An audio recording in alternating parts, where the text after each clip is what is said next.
Mesdames, Mesdemoiselles et messieurs, bonjour.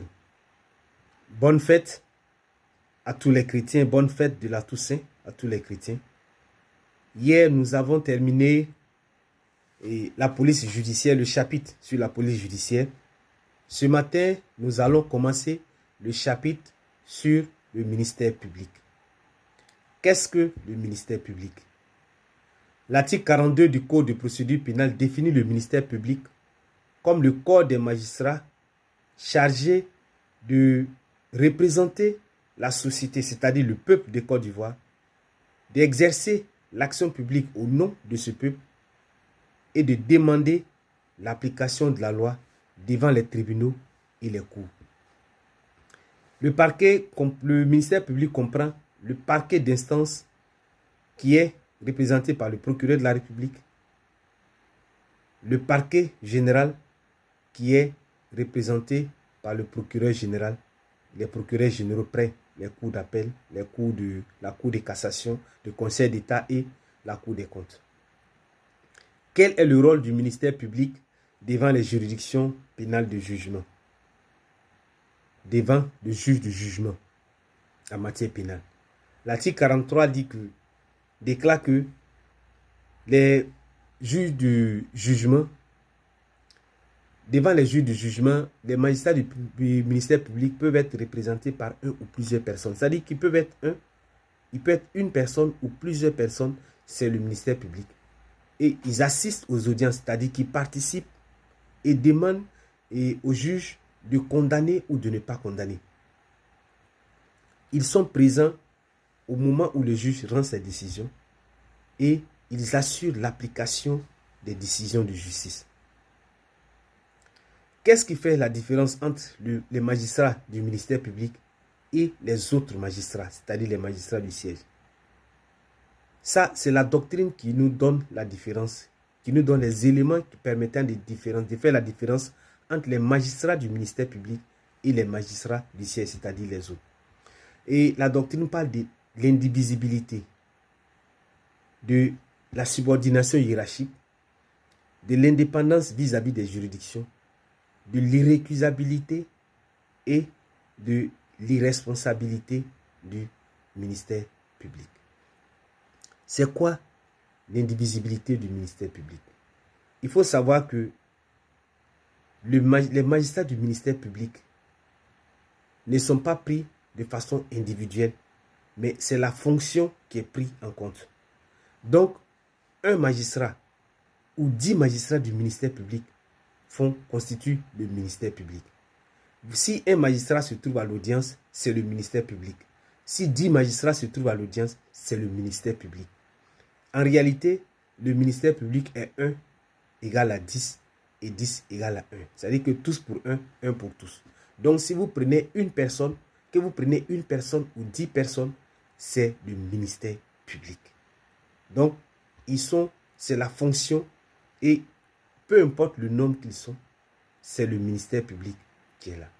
Et cette indivisibilité permet, par exemple, à un substitut de prendre une décision sans l'autorisation de son supérieur et l'acte qu'il va poser est valable et on dira que c'est le ministère public qui a pris cet acte-là. On a la subordination hiérarchique. La subordination hiérarchique veut dire que les magistrats du ministère public sont tenus de respecter les ordres de leur chef hiérarchique. Ils sont tenus de respecter les ordres de leur chef hiérarchique. Donc, au niveau du magistrat du ministère public, il y a vraiment ce respect de la hiérarchie qui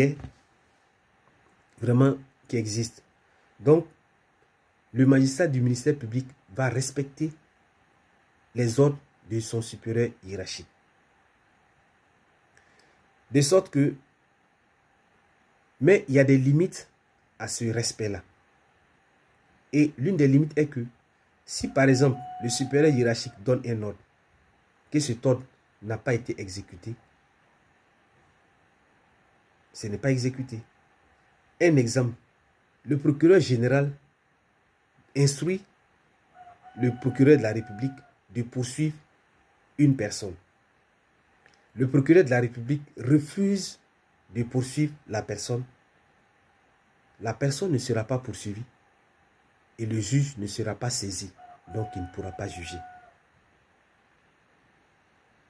Le procureur général ou le ministre de la Justice instruit le procureur de la République de ne pas poursuivre une personne et le procureur de la République décide de poursuivre cette personne-là, alors cette personne sera poursuivie et si le juge est saisi, la personne sera jugée et le juge est obligé de juger. Et ni le procureur général, ni le ministre de la Justice ne peuvent empêcher cela. Mais sinon, l'instruction et le respect est obligatoire. Et l'article 44 nous dit que lorsque l'ordre est écrit, le ministère public doit respecter. Le subordonné doit respecter l'ordre donné par la hiérarchie. Mais lorsque l'ordre n'est pas écrit, alors il n'est pas obligé de suivre cet ordre-là. Il peut agir en sa conscience, selon ses convictions. Alors, que risque un membre du ministère public qui ne respecte pas les règles? Il sera sanctionné simplement. Les sanctions, il y en a plusieurs. Mais retenez que le membre du ministère public qui ne respecte pas l'ordre reçu de sa hiérarchie sera sanctionné. L'indépendance du ministère public. C'est vrai que notre constitution parle d'indépendance des magistrats, mais il faut retenir qu'aucun magistrat du ministère public n'est indépendant vis-à-vis de l'exécutif, c'est-à-dire vis-à-vis du gouvernement, vis-à-vis du président de la République. Parce qu'en réalité, les magistrats du ministère public sont nommés directement par l'exécutif.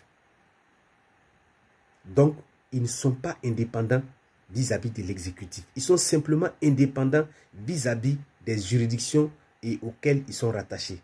C'est-à-dire que les magistrats du ministère public sont indépendants vis-à-vis du tribunal de première instance ou de leur section détachée, sont indépendants vis-à-vis des cours d'appel auxquels ils sont rattachés, de la Cour de cassation, de la Cour des comptes ou de la Cour du Conseil d'État.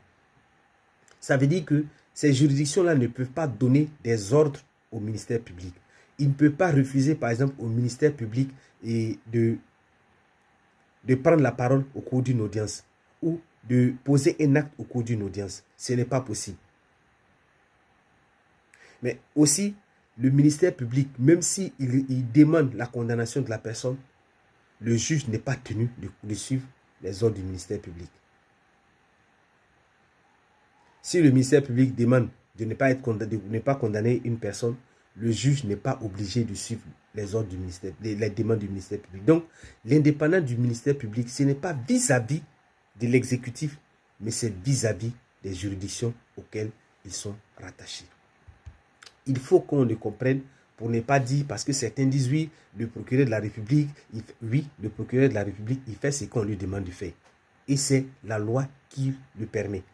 Ce n'est pas une violation de la loi, il fait ce qu'on lui demande de faire.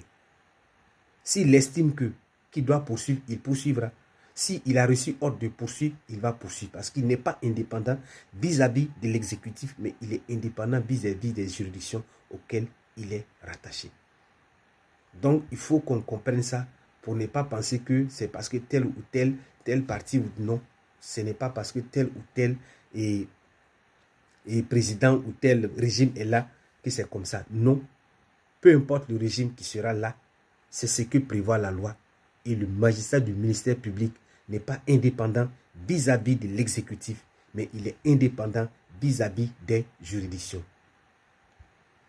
Et nous allons poursuivre. Et le troisième élément que nous allons voir, je pense le quatrième, c'est l'irrécusabilité des magistrats du ministère public. Récuser un magistrat, c'est quoi? C'est-à-dire, c'est écarter un magistrat d'une affaire, demander à ce magistrat de ne pas participer à une procédure parce qu'on le soupçonne et de ne pas être neutre, intègre, juste d'avoir un lien avec l'une des parties. Voilà, donc quand on soupçonne un magistrat d'avoir des liens avec l'une des parties, on peut l'écarter. Donc on dit qu'on récuse ce magistrat. Mais malheureusement, les magistrats du ministère public ne peuvent pas être récusés. Même si vous pensez que les magistrats du ministère public